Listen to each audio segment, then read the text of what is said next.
Welcome everybody to the fifth Cirque seminar of the semester. Before I introduce our speaker, I'd just like to announce upcoming events on the 20th of April.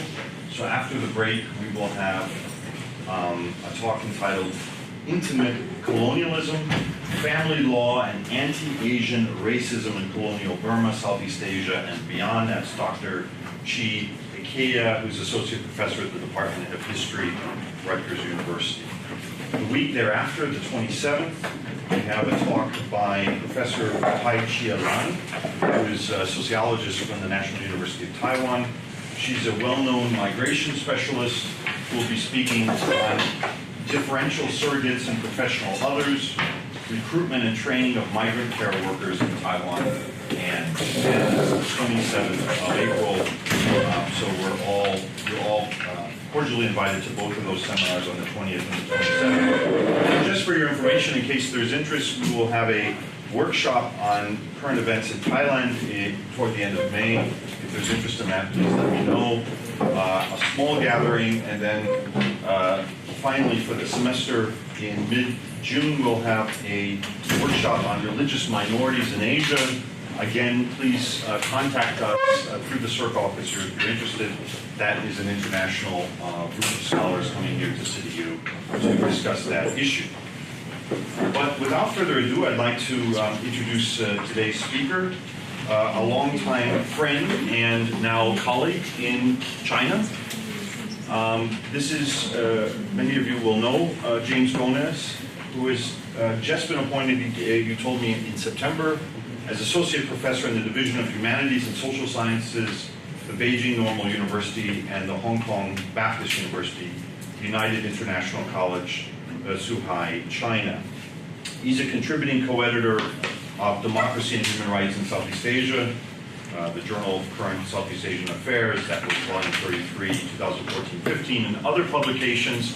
But I might say, James, you're also well known to many of us for your political and civil societal activism, and of course, places that you've been associated with, particularly Singapore, are in the news these days with the death just announced of Lee Kuan Yew and so on. So I think the moment is right for your talk. We're very pleased to have you here. Again, thanks for coming, and we look forward to your presentation. Thank you very much.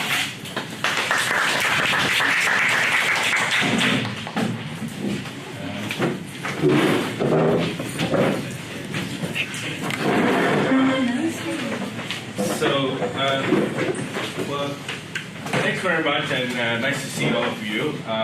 Maybe a little bit of background of where I am. I'm at the Beijing Normal University, Hong Kong Baptist University, more popularly known by its second title, United International College. This was an experiment, or is an experiment in liberal art, English language liberal arts education. I think the Chinese Ministry of Education gave permission for both these institutions to come together to set up such a college. We have about 4 divisions, engineering, business, humanities, and social science, and then we are starting one on sort of communication arts that will go online in a couple of years. There are over 4,000 students now and growing, and it's in the 10th year of operations, celebrating its 10th anniversary this year, and they're just about to complete in phases a bigger premise just next door to where it is. So I think it's on sure footing. The management of the university is taken mostly by senior academics from Hong Kong Baptist University, and kind of very much follows the curriculum in Hong Kong Baptist University. We are 1 hour away by boat from the Hong Kong Ferry Macau terminal, so if you want to come visit, it's a nice scenic coastal town, and I don't know whether it's any much cheaper than Hong Kong is, but a good place to relax and visit. So that's my pitch. Come visit us in Zhuhai. I've been involved in human rights issues, both as Mark said, as an activist, but also working in the development sector for quite a few years. I want to start off by saying that I was an undergraduate in 1988 to 1992 at National University of Singapore, and in 92 I submitted my thesis, honors year thesis on Asian values. It was a critique of Asian values. My supervisor gave me a first class. My Singaporean marker gave me a fail. And it went on abroad for a third party report before I got my results. So I knew I struck gold there. And Singaporean instructor was John Kwa, whose book on Asian values and national education I critiqued. I was essentially looking at how civic education in primary and secondary schools was used to kind of transfer certain values, of conformity and obedience in young people with regards to authority. I'm enjoying my time in China. I'm sharing this narrative because it's also part of, just telling you where I am, positioning myself in the discourse, because this whole project is about, a discourse analysis. My only regret is I have not come earlier to China and spent more time in China, because a lot of what I see in China, I see in Singapore. All the things that I saw in Singapore growing up, the political values, the behaviors, are things I very much live today in the China that I'm in. So I think, a lot of the kind of values, discourse around politics and human rights, the notion of Asian values, are quite transferable. And, hence, I'm enjoying my time watching a lot of CCTV, just to see, whether it can break me or not. so that's the fun part. I worked for a German foundation linked to the German Aid Corporation for more than 10 years. I joined them in 1996. And this was just at the back of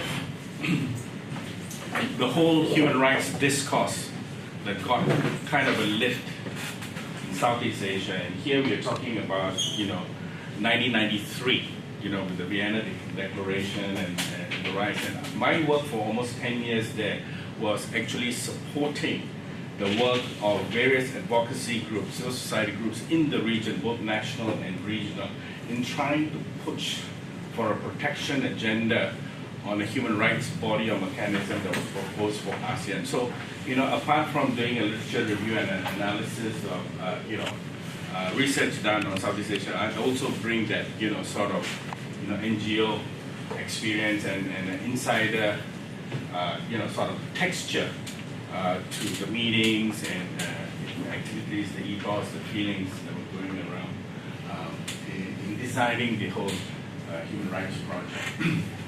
The talk today is basically, a sharing of findings. For those of you who are working in this area, I would like to sort of, again, do a little bit of promotion here. This journal has just been published a couple of months ago. It's a collection of articles on democracy and human rights in Southeast Asia. Around 6 people participated, through a process of over, 6 months to a year. And most of the papers, look at the evolution of the human rights regime in Southeast Asia and the instruments that accompanied the formation, and different people, having a look at it in different ways. So if this is something of interest, it's free download, there are other related stuff. You can Google me, so go to my academia.edu page, and you'll have other stuff, hyperlinked there. Could be a good open source research too. So my talk is kind of based on that. I essentially, want to make the argument, and obviously for those who are long-time researchers of the region, you would know this. So please bear with me, but for other colleagues who are kind of just, investigating the region, looking at it as a participant, looking at it from someone who has been part of the development world, in particular working with democracy promotion agencies, I think, the shifting state of democracy, right? The slide, the slip, the slide, the flows, the consolidation, the fragmentation is a feature I think we need to take into account when we try to kind of explain, sort of political developments or the construction of political institutions, especially at the regional level. Because that construction very much depends on the ground, political contestation that takes place in the different countries. This will be obvious, for most people, and especially for long-term researchers. But I think it's good to be reminded once in a while of this sort of movement that is which is in a constant state of flux. And in that contestation, I think is a contestation of values, political values in particular, and the construction of those values through the promotion of, counter discourses. And all of this, sort of anchors around, what kind of governance systems we want to have, or the people want to have, or the elites are willing to sort of negotiate, or the people, having the chance moment to usurp the elites in power and set up a particular system of governance. So one, the flux, and two, contest over values in terms of choice of governance systems, degree of participation, accountability, so on and so forth. So a snapshot just to remind us of the type of regimes or political types we have in the region. And I put this up simply to have you challenge it or to show that it's floating. Brunei has been a constant, monarchy.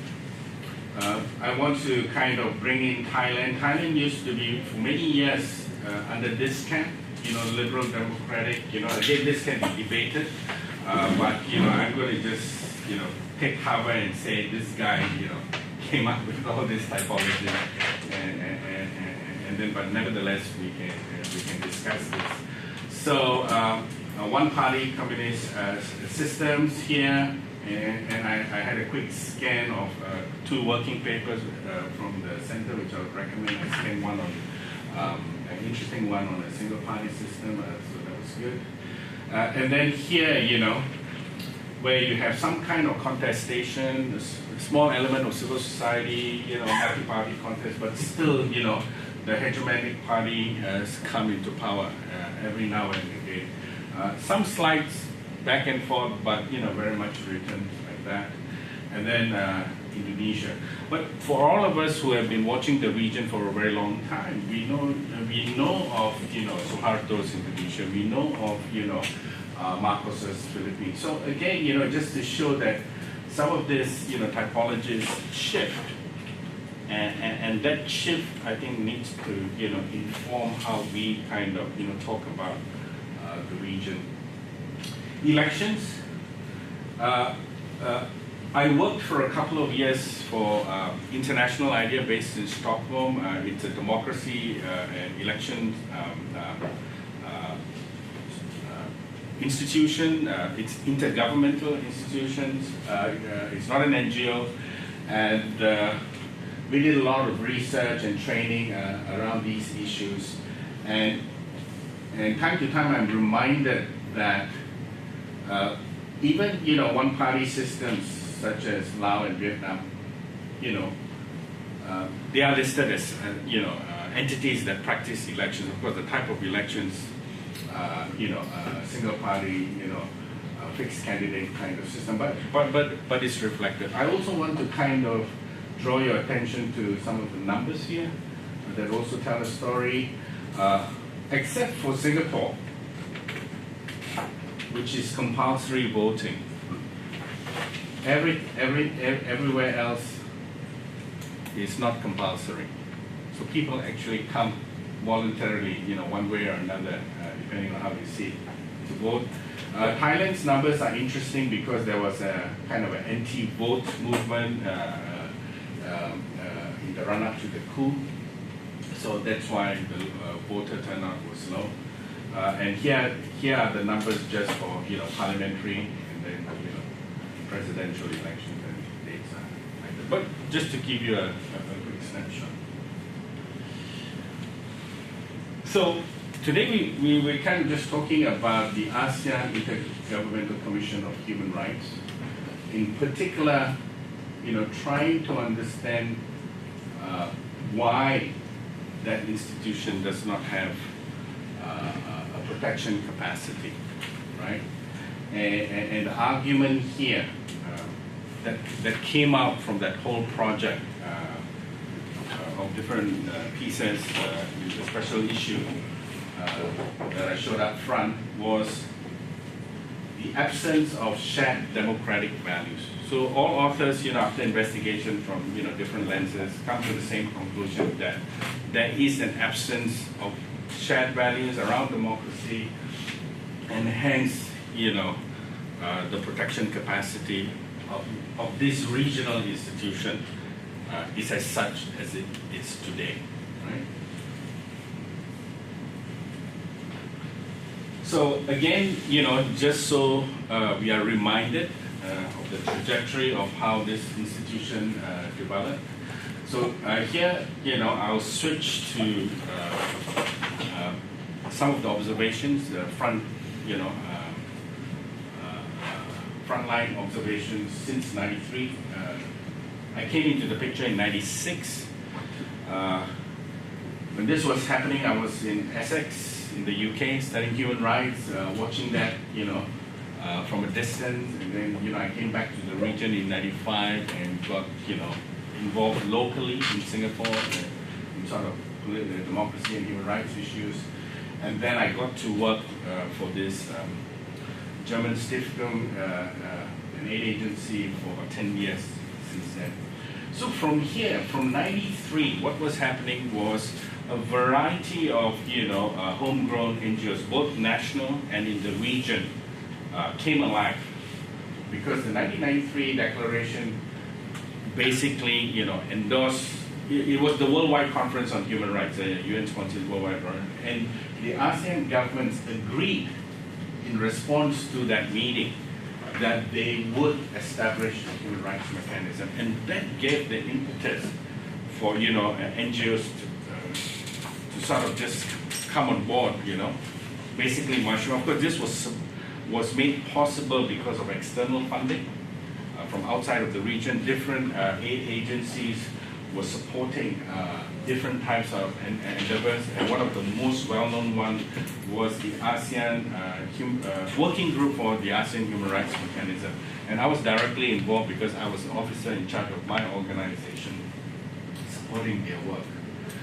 So for all these years, the different groups around the region were organizing meetings, trying to talk to officials, trying to lobby ASEAN officials, organizing the ASEAN People's Assembly, organizing parallel meetings next to the various ASEAN summits, making noises, trying to get recognition, speaking rights, and it was a very rigid time.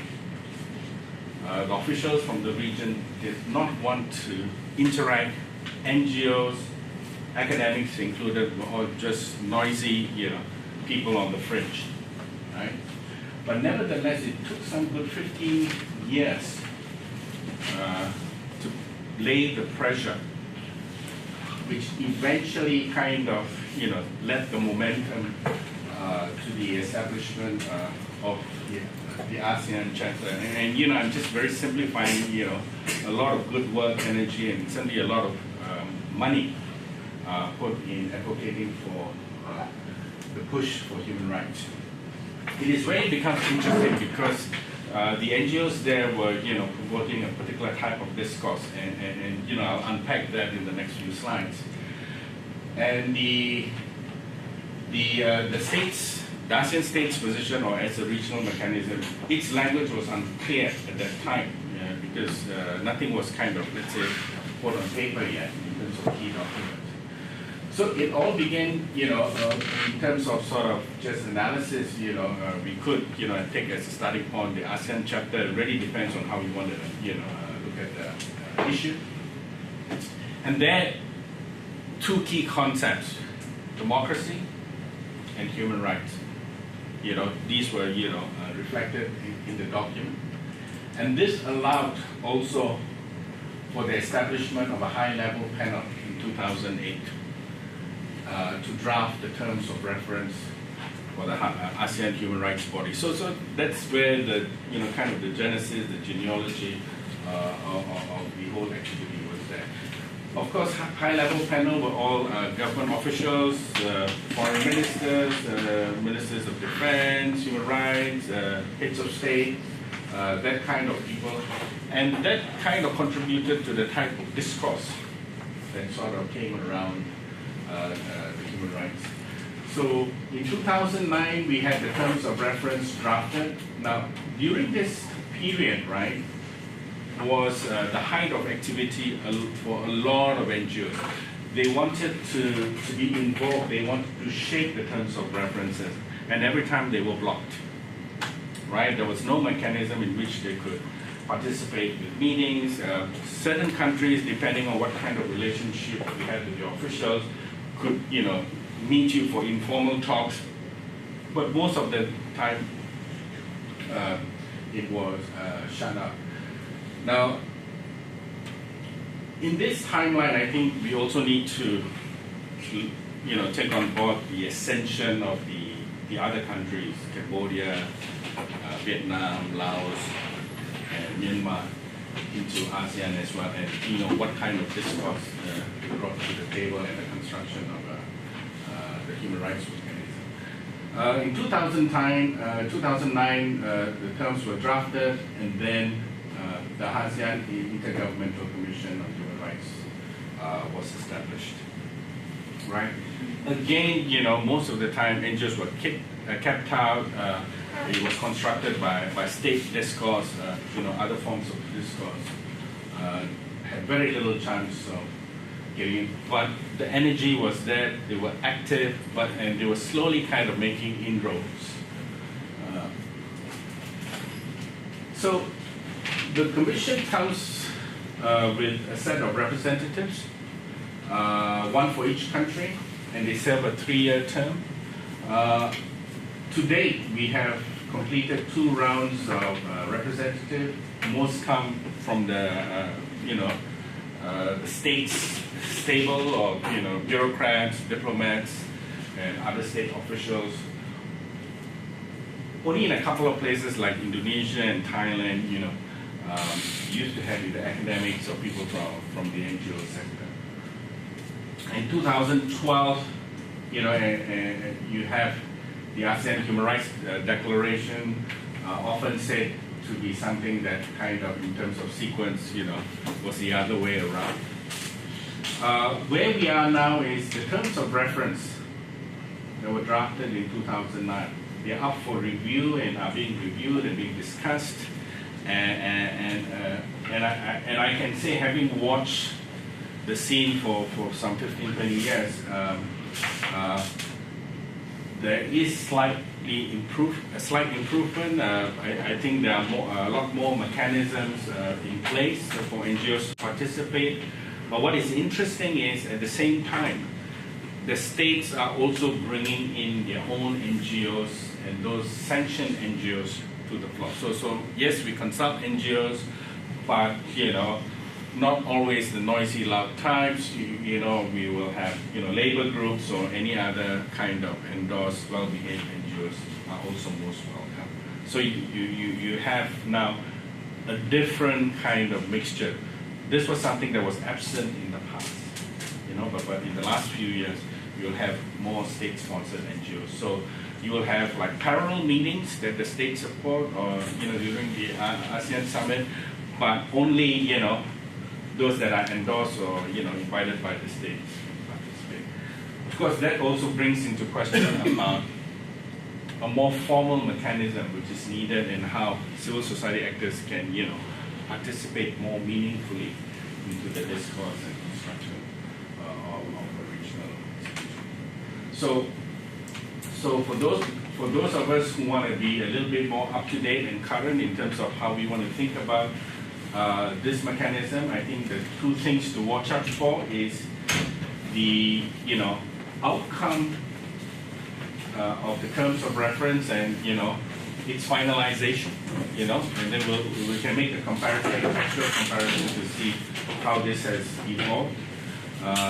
This has already been happening for a year and almost done and dusted, one could say. And then of course the new set of representatives and how they might contribute to this. So some key questions that guided our thinking. So, discourse, right? So the human rights discourse, came into the region. The states signed up for it in response to the 1993, UN World Conference on Human Rights, and in Vienna, and then the Vienna Declaration, and then sort of ASEAN's response. And ASEAN's response at that time were the 6 states minus those 4 that has come on board afterwards, namely Cambodia, Laos, Vietnam, and Myanmar.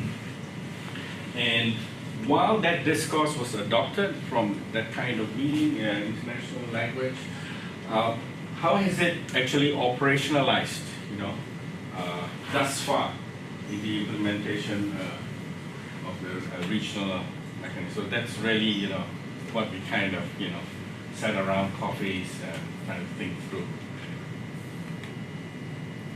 And for us, I think there were three sets of language we could look at. One was from the national government's position, on human rights issues. Those positions, promoted by both global and local civil society, because they are on. I think we have to be a little bit more nuanced here. I think, what I was trying to say was, while there was a linkage between global and local civil society, and many local civil society have that kind of linkages, but I think in many cases you will see an additional entity that is very local, very national, and would actually abhor connection with the international discourse. In fact, they connect very much to the government. So that's, I think, a texture that we need to bear in mind. And then the fact that these member countries, right, all ASEAN countries, have signed up to international standards and procedures, right, and the obligations to, whether treaty bodies or, the Universal Periodic Review process of the Human Rights Council, or just, the different rapporteurs or urgent appeals sent to the Office of the Human Rights. So those are also things to kind of look at. We essentially looked at the documents that were issued through ASEAN, and some of them I highlighted earlier in the milestone documents. We also had a look at the Universal Periodic Review and those stuff. This is kind of just an initial, investigation. It's a small journal. It's 6,000 to 7,000 words. There's only so much we can do. So even as we investigate, we know that, like all research, there's so many more questions, and the tardiness that this research bore had to be cleaned up and further investigated. And all these documents are generally, publicly available. So if you guys are doing some kind of investigation, it'd be great to see what you guys pick up and what your thoughts were in terms of how you looked at those documents. We looked at them, till about, early 2014. There's a lot more that has since come up, especially with regards to discussions about the terms of reference and the reviews around it. So so that's just our timeline. So again, to state the obvious to those who know the region pretty well, the three discourses, and here, just to remind us what they are: government, civil society, and international mechanism, offer two approaches. So three discourses offers two approaches. One is promotion, which is the consensus ASEAN way, right? You can see it in the documents, right? Conflict should be resolved by mediation, consensual approach, we all agree even though we disagree, And then protection, essentially, kind of a judicial process where, there are sanctions, so, people are held accountable, compensation is paid for, and so on. I'm simplifying this here. The work has been published, so, if you want to dig further, it's all there. In most cases, when you look at the documents, right, including, commentaries that emerged from proceedings and so on, there's no surprise the ICHR representative always, speak on the states, on behalf of the state. I guess so, because after all, they were in some ways, employees of the states and also appointed by the states. So I guess they're just doing the duty, and and that was quite clear and confirmed for the stuff that we saw. CSOs were traditionally and conscientiously excluded, more so in the beginning. There has been some loosening up over the years, again very informally. At times where some states do sort of open up for discussion, they now include those types of NGOs that are supported by the state. So in that kind of sharing with state officials, you will find that some of the language is already watered down.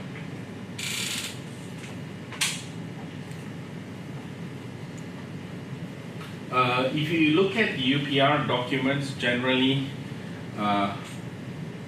again, I always enjoy reading the national report and the stakeholders report, because you don't know which country you're looking at, because they sometimes are very far in terms of what is being done. The states always, paint a good picture of the work they've done, and I guess rightly so, because they are sharing, the kind of rules they have implemented, the kind of measures they have taken, while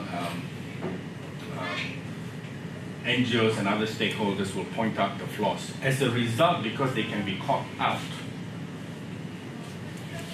they are less reluctant to engage in those mechanisms, especially with the UPR, because the actual, sort of speaking time, on the floor is very limited. So you can actually get away by, kind of stacking the number of countries that will speak in support of your national report. And of course, regime security and power preservation is still key consideration. And then we come right back to the front, where I presented you the map of the different political regimes. People want to stay in power, and having a more sort of robust human rights mechanism where really transgressions can be held accountable and punished through sanction is not something they're very fond of. So So what we observed really was that, universal values crept into the language, at least the terms did, but the actual operationalization over, some years now, almost, 7, 8 years now, has been watered down, and it continues to be watered down by the different languages, and also processes, as I mentioned, particularly watering down, civil society participation, and also taking a more technical and political approach to participation and engagement with the international mechanisms as well, which, something they're not very cool. So I think the tone, around democracy and human rights somehow, and this is a kind of a discursive thing, and and I'm just kind of almost just offering a hypothesis of, for us to maybe perhaps even investigate further how we want to look at these things. But there's plenty, from here that we can go on from.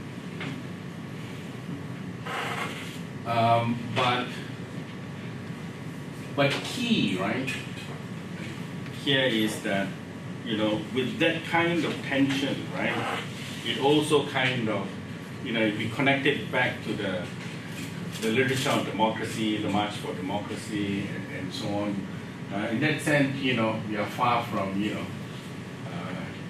getting down to that project.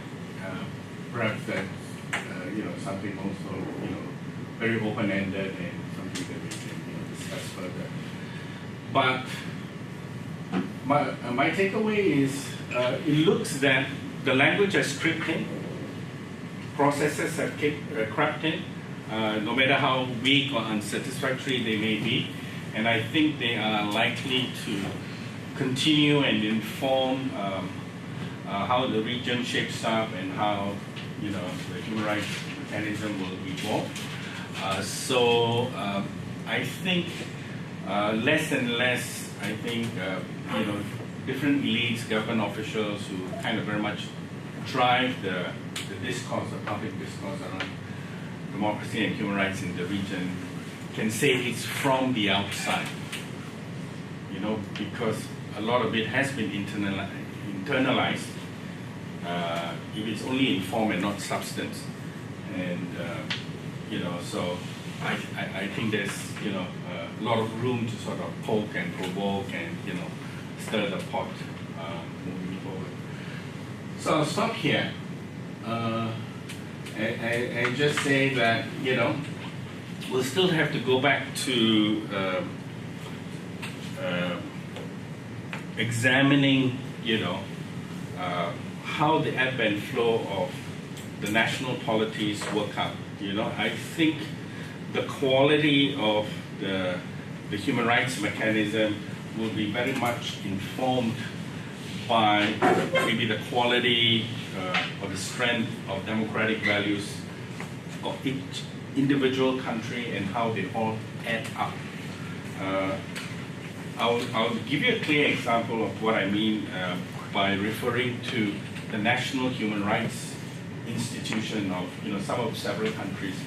If you look at the different national human rights institutions of the different countries, you'll find on most occasions they came about into being because at the domestic level there was either extreme pressure from the outside or nationally there was some kind of political change. So if you look at the timeline of the different national human rights institutions, there will be a political explanation in terms of how they came into being. And their strength or rigor would again be an ebb and flow of the national, political development. For example, if we just fast forward to Thailand, we are talking about, combining the Ombudsman and the National Human Rights Commission together, and talking to people on the ground, you're not sure it's good or bad, but generally, it's seen as, watering down that institution. So that kind of, political change brings up those kinds of changes. As Myanmar was opening up, we had the announcement of human rights institutions there, it remains to be seen as political developments unfold in the elections end of the year, if it happens, and political developments further on, how that would contribute to the evolution of the Myanmar National Human Rights Commission. So with that, I'll stop. Thank you very much. Thanks very much, James, for that overview and also the discussion of individual countries involved. I'm sure there'll be questions, but if I can use my privileges as chair, I'm just curious if you'd care to comment on what your thoughts are about what might happen in terms of human rights in Singapore, given the just the okay. passing Yeah. I guess we need to speak about Lee Kuan Yew. It's in the news, and I have been looking at the news, and it's mixed opinion. People have one view that he contributed to the country's development, and I think that's on record. But what's also on record is the fact that there were a lot of suppression of human rights, that people were detained without trial, and how he used different mechanisms to sort of stifle political growth and put his opponents away. So I think it'll be always a contested legacy for him. But I must say that because he's been kind of out of the scene for a while, even for me, because I grew up in from Singapore's independence, and from the time I was in the university and became politically aware and conscious, that person was never, relevant to politics. I think it was the politics of an older generation. I think the post-65ers knew his name, knew the kind of things he did, especially if you were interested in politics and the kind of sort of danger and so on that would be fought. But it never bet strongly on politics. I think what was interesting for us was the arrival of the internet, the fact that we could bypass all the older rules and mechanism. And I think for a good 15 years, and I enjoyed those 15 years when I was busy and active, was kind of basically giving the regime a run for the money, because there's a lot you could do in terms of the space the internet offered. And a lot has come up, Speaker's Corner, Speaker's Corner, changes in public meetings. You couldn't have a talk like this in Singapore without getting a permit, and even if you applied for one, you couldn't, right?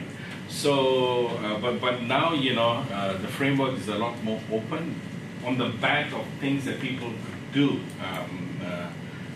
through the arrival of the internet.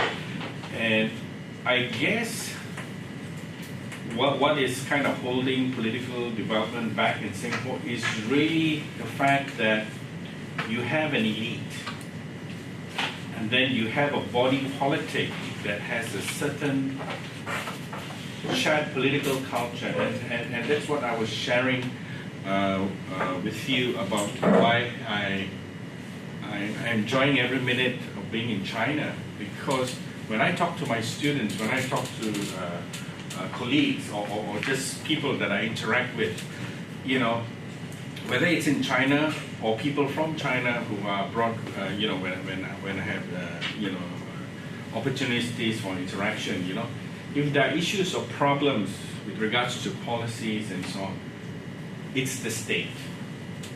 It's, the self-empowerment, right? The belief that, one could, be an agent for change and be proactive, and I will look after myself and contribute to civil society political development is something that I don't see, and it's the same in Singapore, very much largely. So I think there's some kind of connection, And I think that's really the problem. I think my contemporaries are very much socialized in the values of the elite. And I think that those values have been reproduced quite successfully. And I think they are also being shored up by new immigrants, a large number from China and elsewhere, who support the status quo, and they buy in. So even as a society grows and matures and a certain portion, kind of says, okay, we want to explore political freedom, and those activists in the forefront, do their best to socialize their cohort to change. But as they are socializing that cohort for change, they are losing the battle because the counter discourse is coming in, through sheer saturation of new numbers. And I think if you look at sort of elections in Singapore, moving forward, I have my doubts whether there will be much sort of progress for the opposition camp to make inroads. Rather, I think there will be a kind of a fallback for the opposition, because I think the ruling party, would be able to claw back some amount of percentage in votes. I don't think it will be substantial. It will be a small measure, but of course, it will be trumpeted to no end, I'm sure. Yeah.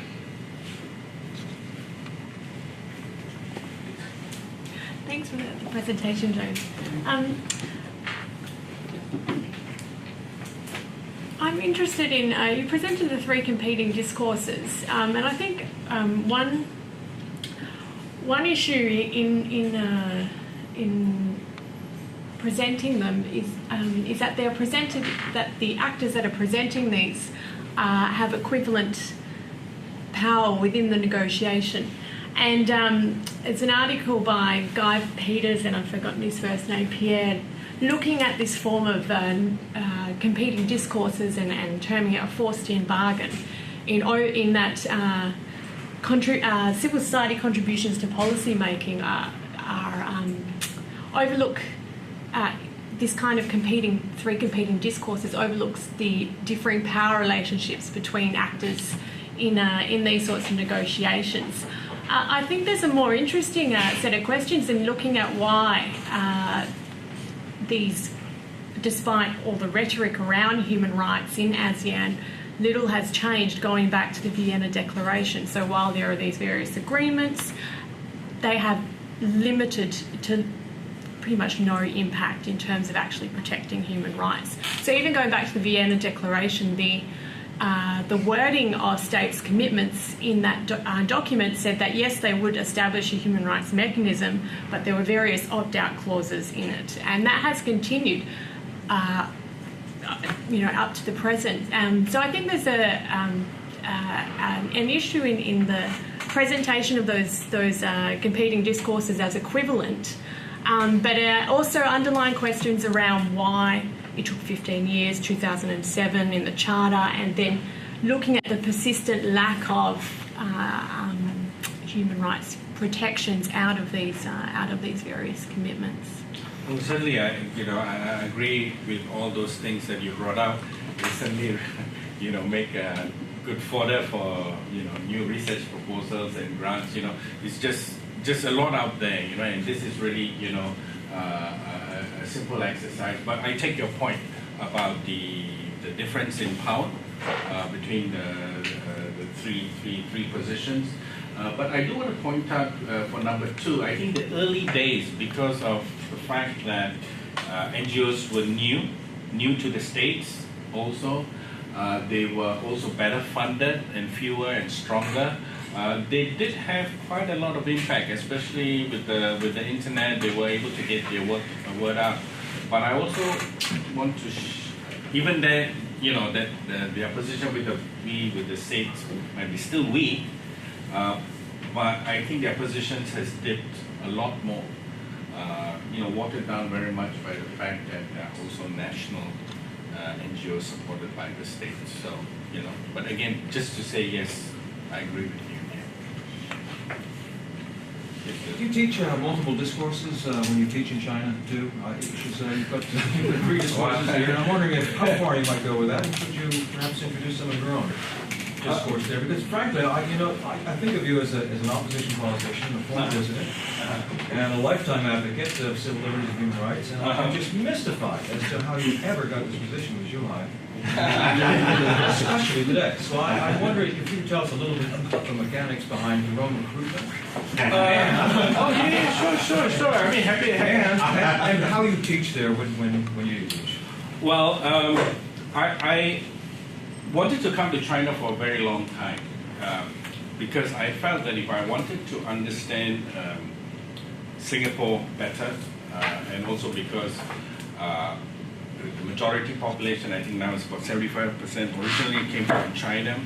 I read stuff about political culture and how that also contributes to political values and shapes democracy and human rights development. So I always had the desire, never had the time, or my life took me elsewhere, like Sweden. So I guess I was ready, but I didn't know how to go about it. I didn't know the place, I didn't know where I could apply and so on. So it was kind of a fluke, really. You would have thought I would have come to Hong Kong and talk to colleagues and get some advice, but it was just luck of the draw. I was invited to Macau University. I gave a presentation similar like this. I also do a lot of stuff on media and elections. So I was invited, so I gave a talk about one of my projects.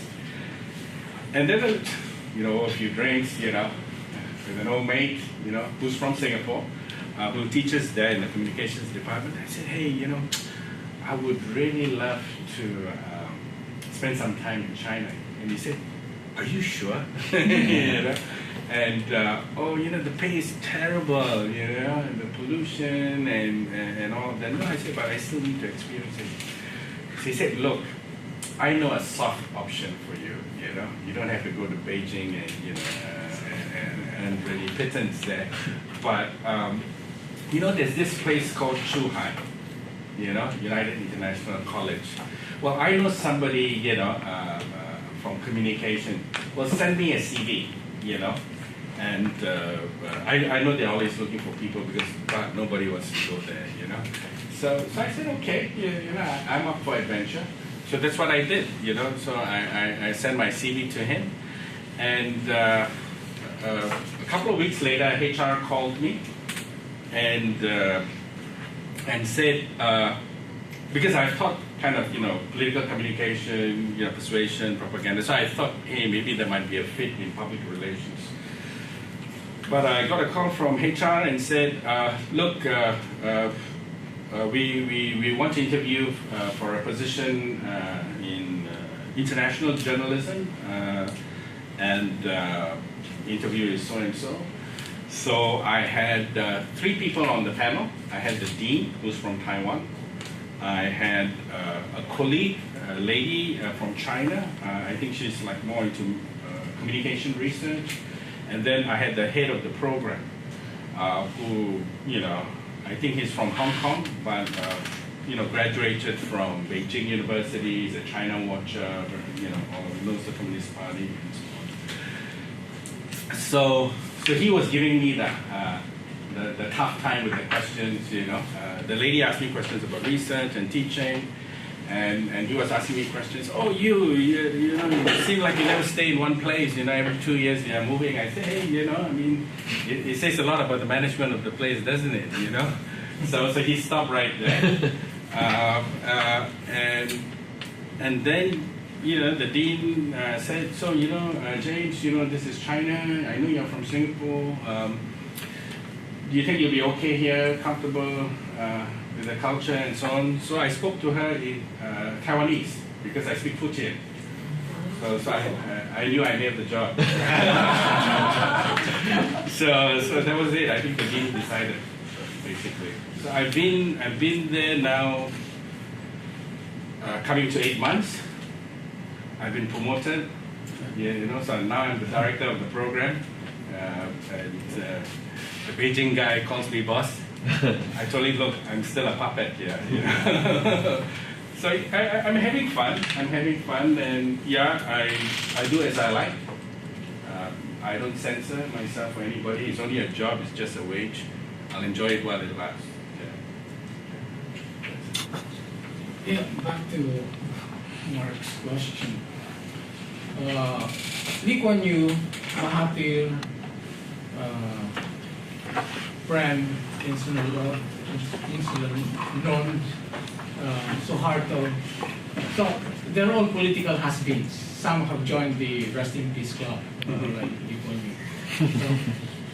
So, nevertheless, like that generation of dictators, they left a model which somehow, for example, like Thailand is doing very well. So like you can have a veneer of democracy, you can have a veneer of a parliament, but then you're really not respecting differences of opinions, and then you use the hard hand to get them into, bankrupt them or whatever, or use constitutional extrajudicial way to remove them. So even if Lee Kuan Yew is dead, he left a formula, a model which is easy to follow, because a good part of the people, they're quite obedient and want just peace. Okay, therefore, do you see any hope of a change in that? I have another question. In 1973, Deng Xiaoping went to Singapore to talk to Lee Kuan Yew, and precisely asking the model. That now we all know that China wants to be a big Singapore. So, and now it's Xi Jinping trying to announce his fight against graft and all that. But in the end, he can jail anyone he likes, even if he says he's one of the 4 comprehensives is rule of law. So therefore, as I said, my first question is, what is the chance of removing that model that Lee Kuan Yew left behind? And then the other question is China going to follow still that model that Deng Xiaoping kind of prepared Jiang Zemin and Hu Jintao? I thought because the Asian values model has been intellectually challenged, by our colleagues, for quite a few years, and in many cases taken as not viable. If you look at human rights analysis, we could take it from the natural rights theory, universal standards, Asian values, and I decided that in order just to sort of have a more fuller explanation, take the discourse analysis approach. But I think again, as much as that it's not used very much, in Singapore, in many places on day-to-day speak. But in terms of culture, the values, I see China's presence and the movement of people carrying those kinds of conservative values, that means, if there's something wrong, you always defer to the state, right? And there's only one correct view. So I think that kind of culture, because of the volume of people who come into schools, because that debate, that contestation takes place in the classroom, right? So I'll give you an example of my experience in Australia, in Monash University, where I was for a few years. And then I'm just coming back this weekend from Thailand, where I was invited to give a guest talk at a communications course. In Australia, once when I was on a rota to teach a course in strategic communication, and this is a course that's been designed by senior colleagues and has been running and very popular for a few years, and about a third of the course deals with political communication, party communication, elections, NGO advocacy, and so on. And our master's program, maybe we have 16 or 18 people in students internationally. about 60% are from the mainland. And I had requests by one student from the mainland who made an appointment to see me and said, can you take out all the politics out of the course? And can you, just put in business subjects because that's all I'm interested in. So I said, maybe you want to go to the business faculty then, and take the course that really interests you, because this course is going to be run this way. Now, that was a couple of years ago. And coming back from this weekend, we have a course, it was conflict and communication. We were talking about religious freedom. We had, students from the States. These are all mature students because it's master's course, and someone from Latin America, Maldives, India, talking about religion, religious freedom. So the students were kind of debating and disagreeing with each other. And the Chinese student contingent was quite large. Again, about 60% in the course. So they were insisting they had religious freedom. That, China is not strict, and, as long as the government allows them, to practice in, sanctioned churches and, community houses, there's freedom. But of course, the other can say, no, that's not freedom, because you still need to get permission through the state, right? So I think you have contestation of values. I spent a month. I'm just sharing with you the influence. I spent a month in Tallinn University in Estonia in February. It was cold and it was hard because the Confucius Institute there is quite strong, prominent. It not just teaches language courses, but it also does some curriculum. And the speak over dinner, right, was different because some say this position is correct. The Chinese position on, sort of politics is correct and desirable, and a contestation. So I'm observing that there is values transfer.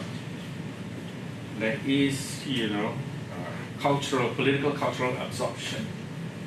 And I think we need to factor that in, in the way we kind of, appraise or investigate, contemporary society in this flux. And Singapore and Southeast Asia, I think, are prime areas, because I know the region a little bit better than other regions, where I think this factor needs to be considered when we discuss kind of local But politics. who's going to win? Who's going to win in this contestation? Well, I can't quite. I can hope I want me to win. That's for sure. But I would say, since you asked that question, I would say that we are becoming more conservative, politically conservative. So I think those with sort of less democratic outlook or views seem to prevail, and it's backed up by hard cash. Yeah, because when you put out your hand and you take money, that's it. And maybe to clarify this, I'll give you a very clear example. In mid-2000, I was involved in the Information Summit, UN Information Summit meeting in Tokyo. So this is a intergovernmental meeting, and NGOs were invited. At that time, I was still working for the German aid agency, so I audit these kinds of meetings, right? As an observer, or as representative of the International Aid Agency. I was at the meeting, and hosted by Japan, the Japanese Minister of Justice or Law was making his opening remark. All the state representatives were nicely, this was the Asia, So all the representatives were sat with their name cards there. The observers and NGOs, were at the back of the room, sat down. And as he was speaking, we all heard we heard a loud bang on the table, constant banging. And so the chair, beckoned to the speaker to pause, and he said, and this was all through interpretation, oh, somebody obviously wants to be recognized and wants to say something. And we all, kind of looked. And this was a young diplomat from China. He was holding his, big name plate, banging away. Because he wants attention, because it's protocol, you can't speak out of order unless you're given permission. So he's seeking, recognition, he's given permission. And he says that this is a member state meeting, government to government. NGOs are not allowed to be in the room. And he calls for a motion to chuck them out.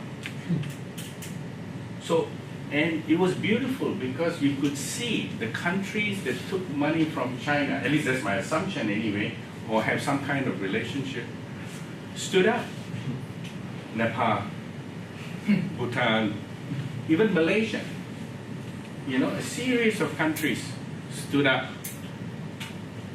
Men, old men, right? Then a young lady stood up to oppose the motion, and she was from Australia. And still they didn't carry it. Of course, Japan being the host had, some rights as a chair. So they said, look, no one's throwing anybody out. But of course, we recognize it's a member state meeting, so, NGOs and observers will just be that, observe, and no speaking and intervention. And then, so I was trying to investigate, so what's the nut here, right? And then, of course, the NGOs, they all walked out immediately, started drawing placards and, started casing the place. And then when I asked around, I found out it was because Taiwanese NGOs were present. So that's that's the power, that is sort of used even through multilateral institutions. And that's the reach that we need to kind of be sort of aware of.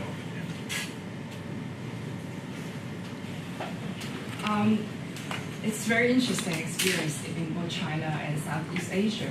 And I would like to know a bit more about the link between the democratic discourse and human rights discourse and the dynamics underneath.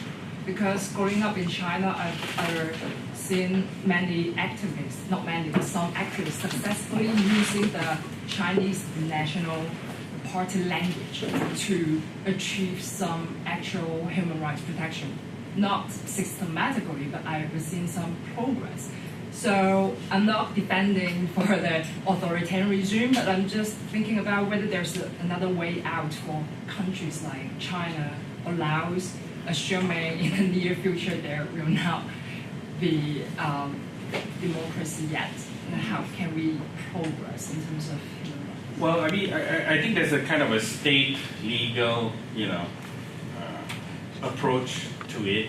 I guess that's one. But I think there's also a people approach.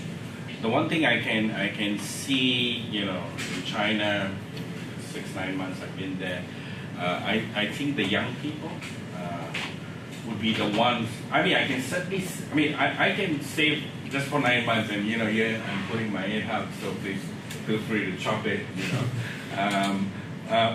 I think young people, like everywhere, are the future. They're energetic, they're curious, they have VPN, so that gives them power to climb the firewall.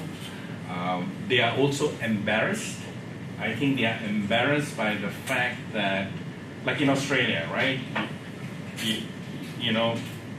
We observe copyright. We don't Xerox books. It's big trouble,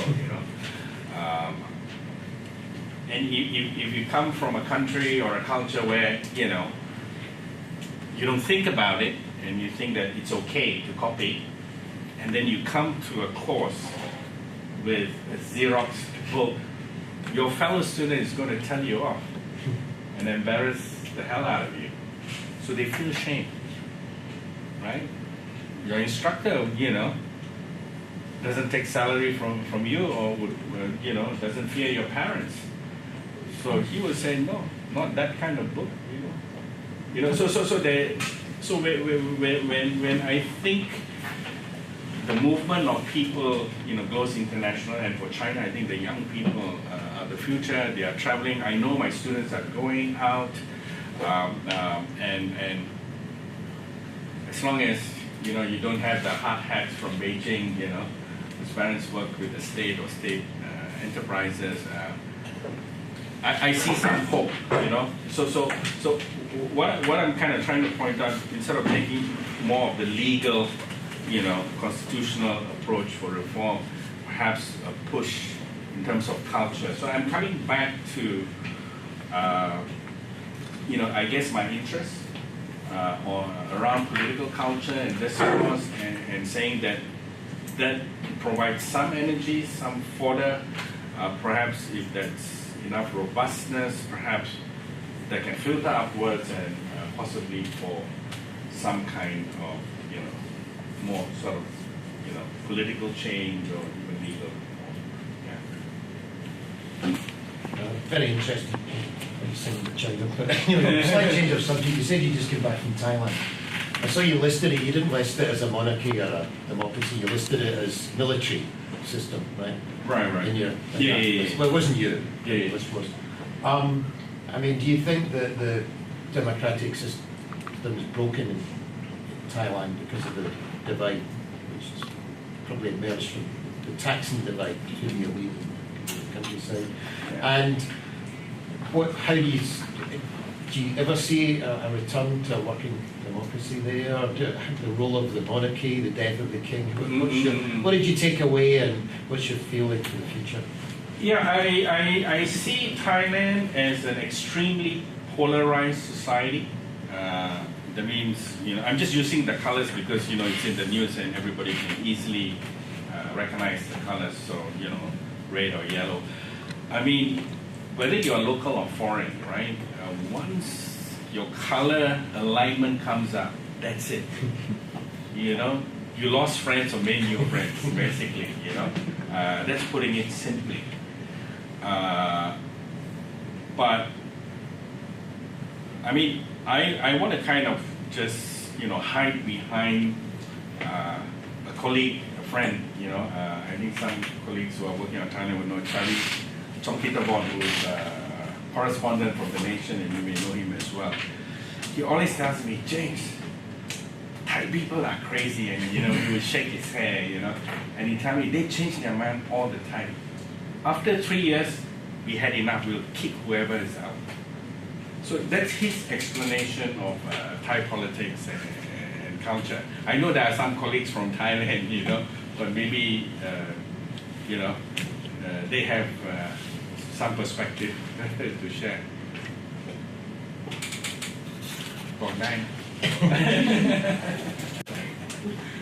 Okay.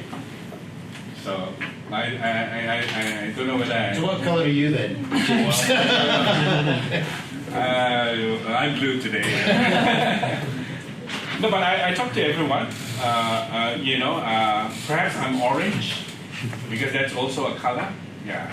I mean, I worked in Thammasat, so for a full year, and but my Thai friends will always tell me, but you are foreigner, it doesn't involve you, so it doesn't matter, you can sit with all color, but just don't tell them. So, yeah, but I think, again, I would try to, maybe too much of the same thing again. I guess I'm just on a political culture role, so I'll just go with that for today. There might be something else tomorrow.